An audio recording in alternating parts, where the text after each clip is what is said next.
Necə də yaraşır şəhərimizə, gözəllik içində bayram axşamı.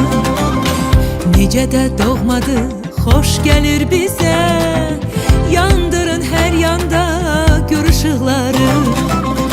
Necə də doğmadır, xoş gəlir bizə, yandırın hər yanda gür ışıqları. Bayram axşamlarında bir sevgi sorağında, bayram edək, sevinək, biz bir ümid bəsləyək. Bayram axşamlarında bir sevgi sorağında, bayram edək, sevinək, biz bir ümid bəsləyək. Bayram edək gülsün üzü hər kəsin, bayram edək bütün aləm bəzənsin. Bayram edək ürək yenə sevinsin, bayram bizə hər gün sevinç gətirsin.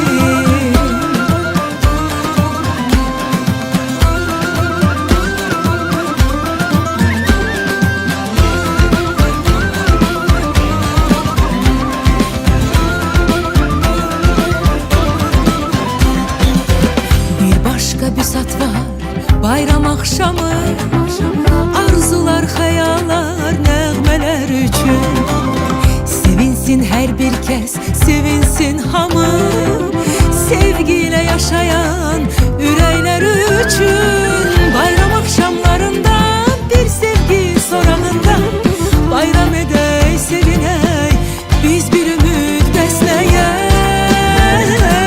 Bayram axşamlarında bir sevgi sorağında, bayram edək, sevinək, biz bir ümid bəsləyək. Ey, bayram edək gülsün üzü hər kəsin, bayram edək bütün